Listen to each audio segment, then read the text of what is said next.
Olá, seja muito bem-vindo, seja muito bem-vinda a mais um episódio desse programa e podcast A Nova Advocacia Tributária. Eu sou o professor Alexandre Mazzi e aqui nós discutimos temas de interesse dos novos advogados que queiram entrar para defender contribuintes. Hoje, véspera de feriado de Carnaval, eu separei para falar talvez o tema mais importante da história das minhas lives aqui. Lembre, eu estou lançando um curso sobre a reforma tributária, um curso completo que envolve duas partes, a parte constitucional e agora a parte da Lei Complementar 214. Você encontra o link para se matricular nesse curso na descrição desse vídeo ou na minha bio do Instagram. E esses conteúdos aqui que eu venho transmitindo a cada sexta-feira são degustações do conteúdo do curso completo. Inclusive, esse tema que eu vou abordar hoje, reforma tributária e bitributação, eu detalho em 2 encontros do meu curso completo da reforma tributária. E por que eu disse que eu considero essa live mais importante da minha história de lives aqui? Porque eu sou um dos poucos perfis nas redes sociais 100% dedicado à advocacia. E o meu objetivo é que eu advogue junto com você. Eu já te disse isso. Eu te ensino, eu te capacito a advogar em tributário, administrativo, servidores, licitações, e quando entrar um cliente que você sinta necessidade de ajuda, você me procura para a gente estabelecer uma parceria. E para que faça sentido um conteúdo voltado à advocacia, eu tenho que ensinar teses.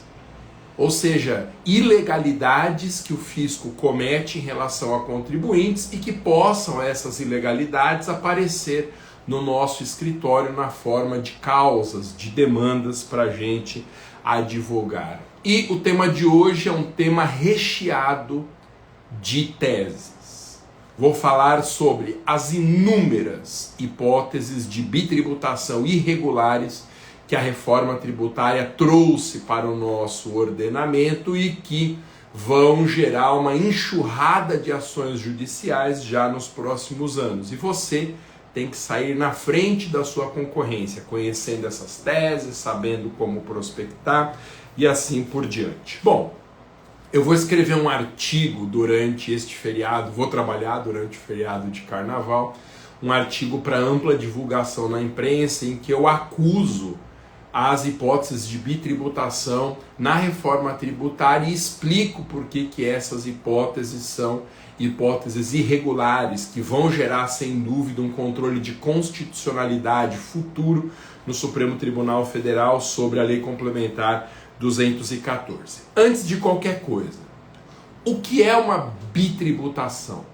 Tecnicamente, nós chamamos de bitributação a situação tributária em que 2 ou mais tributos incidem sobre um único fato gerador e ou uma única base de cálculo. Isso é bitributação. Então, se eu pegar, por exemplo, o fato gerador importação, se eu tiver, como eu já tenho, mais de um tributo incidindo sobre importação, como é o caso do imposto de importação e da COFINS de importação, eu tenho uma bitributação. O mesmo fato gerador importação gerando a incidência de mais de um tributo. Importante destacar que a jurisprudência e a doutrina diferenciam a bitributação de um fenômeno irmanado, que é o chamado bis in idem.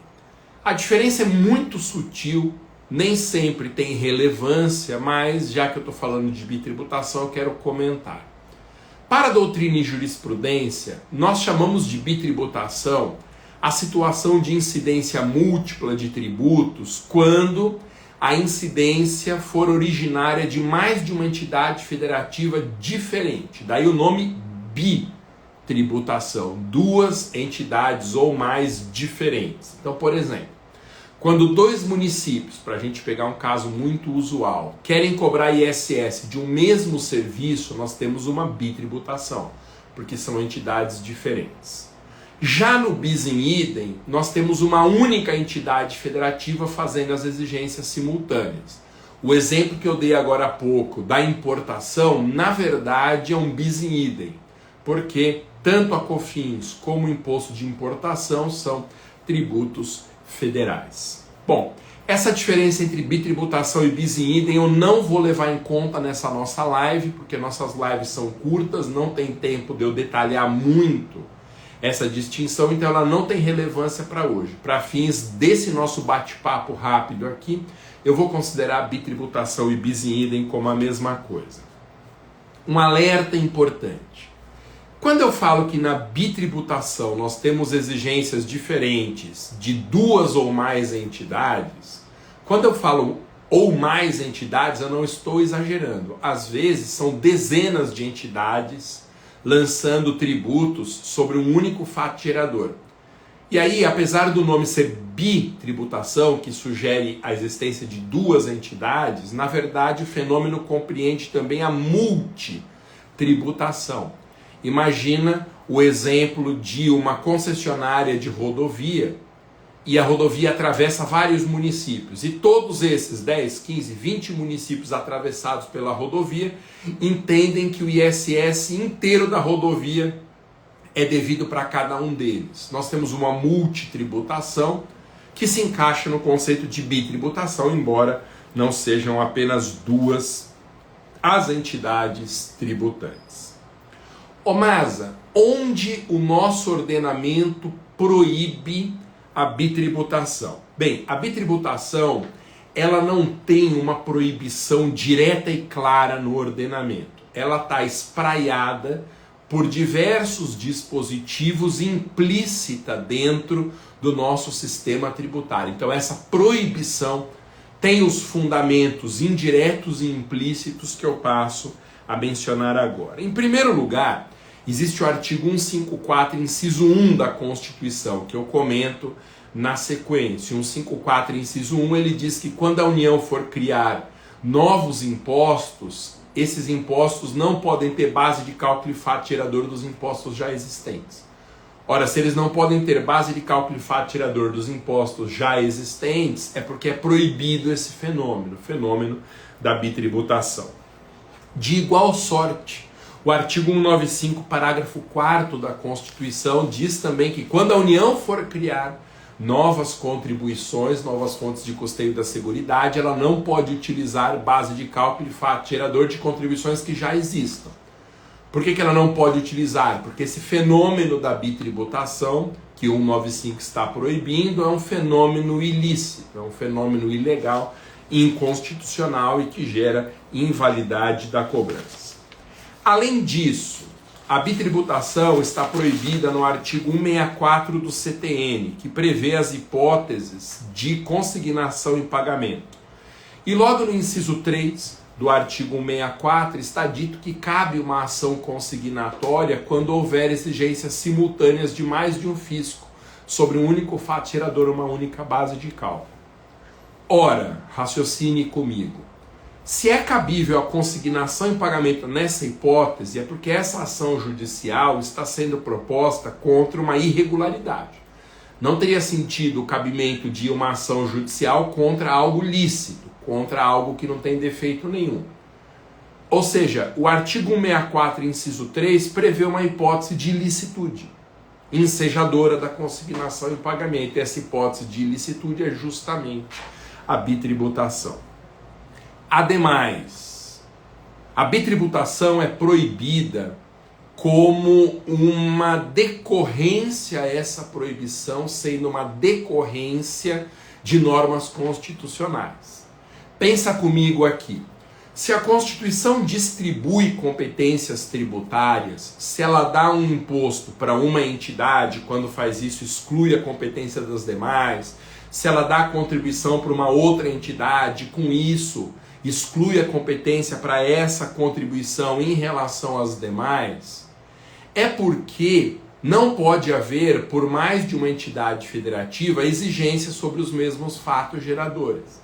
Senão, não precisaria de regra de competência. Se cada entidade pudesse bitributar ou cobrar tributos sobre qualquer fato gerador ou base de cálculo, não haveria razão das regras de distribuição de competências. A bitributação, portanto, é uma prática inconstitucional cuja vedação se encontra nas dobras das regras constitucionais de distribuição de competências. E por que eu estou falando de bitributação? Como eu disse agora há pouco, porque cada um dos casos de bitributação que eu comento hoje, cada um deles é tese na advocacia, vai estourar no judiciário e é um produto do nosso escritório, é algo que nós podemos oferecer ao nosso cliente. Bom, eu mencionei aqui os dispositivos que fundamentam a proibição da bitributação.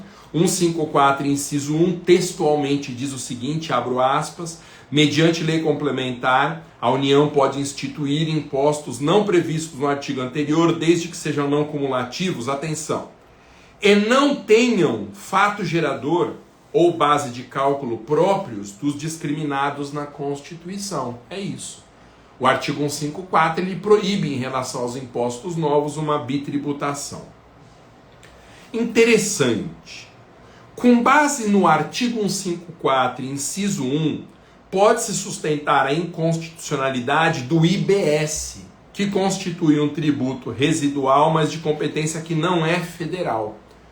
Veja, 154, inciso 1, diz que quando for criado imposto novo, como é o caso do Imposto sobre Bens e Serviços, que a reforma tributária trouxe, ele tem que ser um tributo federal. E o IBS não é. O IBS é um tributo estadual, distrital e municipal. Então há uma irregularidade na criação do IBS, numa afronta explícita ao teor do 154, inciso 1 da Constituição. Porque, do meu ponto de vista, falo doutrinariamente, não importa ter sido a União por lei complementar que criou o IBS. Ela precisaria ter criado um imposto para ela e não para os estados, Distrito Federal e municípios. Outra coisa interessante, como mais de uma tese a ser sustentada contra as mudanças na reforma, lembro ainda que a CBS, a Contribuição sobre Bens e Serviços, por ter o mesmo fato gerador e base de cálculo de vários tributos, afronta 195, parágrafo 4º. Então não é apenas o IBS que é inconstitucional por bitributar, a CBS também. Diz o artigo 195, parágrafo 4º, abro aspas, Constituição falando, a lei poderá instituir outras fontes destinadas a garantir a manutenção ou expansão da Seguridade Social, obedecido 154, inciso 1. Então a mesma lógica aqui na criação de contribuições residuais, ela invoca 154, inciso 1, ou seja, só a União pode cobrar novas contribuições, desde que por lei complementar e que não tenham fato gerador de base de cálculo das contribuições já existentes. Bem, poderia haver uma defesa contra a tese da bitributação se com o surgimento dos novos tributos tivessem sido revogados todos os outros com o mesmo fato gerador, o que acontecerá com o ICMS e o ISS, por exemplo, mas não com o IOF, TBI, importação e imposto de exportação. A reforma teria sido mais cuidadosa se, ao prever hipóteses de bitributação, ela eliminasse o tributo que já incidia sobre aquele fato gerador e base de cálculo. Aí, ok. O tributo novo incidiria sobre um fato gerador ou uma base de cálculo desocupados por conta da extinção do tributo que anteriormente incidia. Mas isso aconteceu em relação ao ICMS e ao ISS, por isso que eu sustento que não há bitributação irregular no ICMS e no ISS, mas não aconteceu com o IOF, que está mantido mesmo com a reforma, mesmo caso do ITBI, do Imposto de Importação e do Imposto de Exportação. E na reforma tributária, é isso que eu detalho no meu curso, e para isso que eu estou chamando a sua atenção, existem diversos casos de bitributação irregulares. O próprio IBS bitributa em relação à CBS, porque eles incidem sobre o mesmo fato gerador e base de cálculo. Então, mesmo entre os tributos criados pela reforma, há uma bitributação.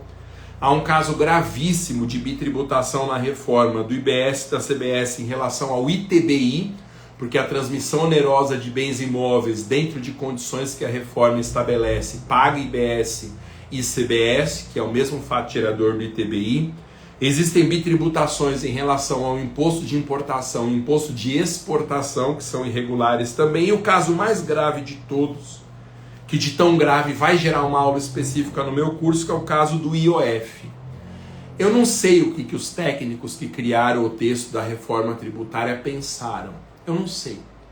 Mas eles ignoraram a vedação de bitributação, como se não houvesse no nosso direito todos esses dispositivos que eu mencionei. Porque o caso do IOF é gravíssimo. Você pega na reforma tributária a descrição do fato gerador do IOF, é exatamente o mesmo fato gerador do IOF na legislação. Perdão, corrijo. Você pega a descrição do fato gerador do IBS e da CBS sobre operações financeiras na reforma tributária, é exatamente o mesmo fato gerador do IOF. Ou seja, nós temos uma bitributação perfeita dentro da reforma tributária, do IBS e da CBS em relação ao IOF. Por isso que eu tenho uma aula específica para falar disso no meu curso da reforma tributária. Gente, tudo isso que eu comentei é tese para a advocacia. São produtos que você pode oferecer para o seu cliente. Lembro que todos esses conteúdos das lives que eu falo aqui panoramicamente, por falta de tempo, não tem sentido fazer lives longas porque ninguém assiste, eu desdobro com mais detalhes no meu curso completo da reforma tributária. Então, se você tem interesse em conhecer melhor essas teses, entre no meu curso, tem um link na descrição desse vídeo ou na minha bio do Instagram. Bom feriado para vocês, esse foi mais um episódio do programa e podcast A Nova Advocacia Tributária. Até mais, valeu, tchau!